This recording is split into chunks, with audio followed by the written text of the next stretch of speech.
Hey, what's going on, everybody? Justin here, Trumpful Reads, and in this video, we're going to be going over my September book haul. And in this video, I'm not going to include the books that I bought at that public library sale that I did with my friend Tim.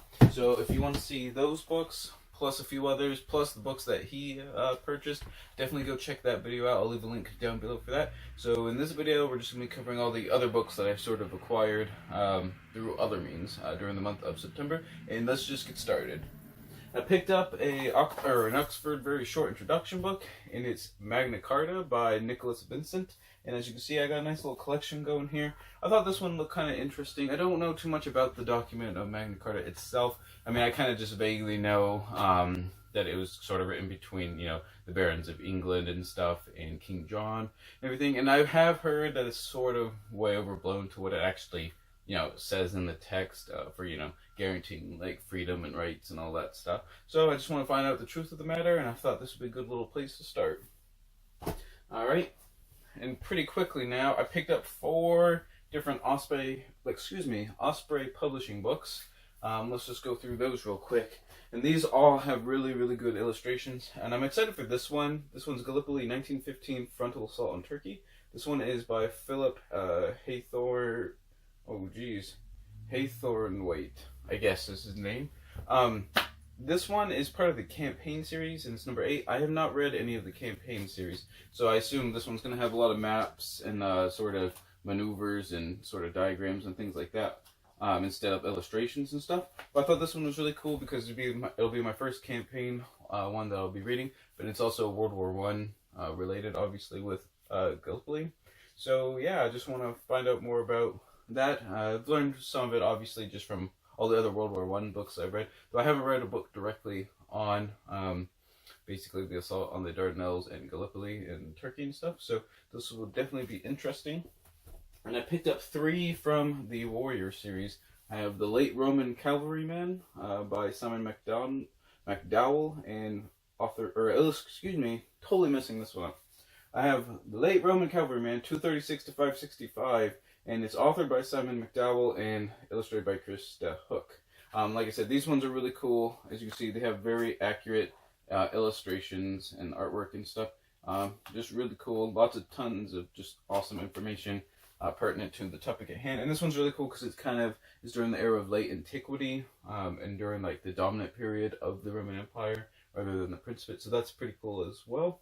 And everyone sort of rags on the Roman Empire during the late Roman Empire, but they still were a fairly dominant force and definitely something to be reckoned with, and they were definitely not pushovers like everyone talks about. So that'll be kind of cool to learn about. I also picked up Zulu 1816 to 1906. This one is by Ian Knight and illustrated by a really famous illustrator, Angus McBride. And obviously this covers the 19th century, like the Zulu Wars and sort of that stuff going on in Africa with the British Empire. I don't know hardly anything about it. The only thing I know really is like Islandwana and Rorke's Drift. But this will be cool to learn more about the Zulu Empire as well. And then I also picked up the one I'm most looking forward to is the Highland Clansman.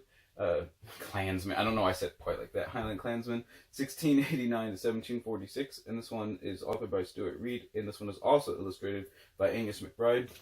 This one's just really cool. I found out just a few years ago that I do have quite a bit of Scottish ancestry and stuff. So I haven't really studied anything about Scotland really in particular or anything. But I did do like an Irish readathon way at the beginning of the year. Because I also have Irish ancestry, so I thought it might be kind of cool to learn more about, I don't know, the Scottish Clansman, just because I don't know much about them. So that's why I picked this one up as well. Alright, so now we got a few other regular books. I picked up one life science book, and it's How the Dog Became the Dog, From Wolves to Our Best Friends by Mark Dare. And he's written a few other books on dogs and canines and stuff. And I think this one is sort of about the evolution, obviously, of sort of wolves and stuff into basically, our pets. So I thought that'd be kind of an interesting little book. As you guys have probably seen some of my other videos, my dog Daisy makes some cameos every now and then, along with some of the other pets. But I thought that'd be kind of a neat little life science book to read. Then I picked up 2 fantasy books. I finished Gene Wolfe's Shadow of the Torturer, and I really enjoyed it, so I picked up a hardcover of another one of his books, and this is the first book in a duology called The Wizard Knight, and the first one is the Knight, and the second one is the Wizard.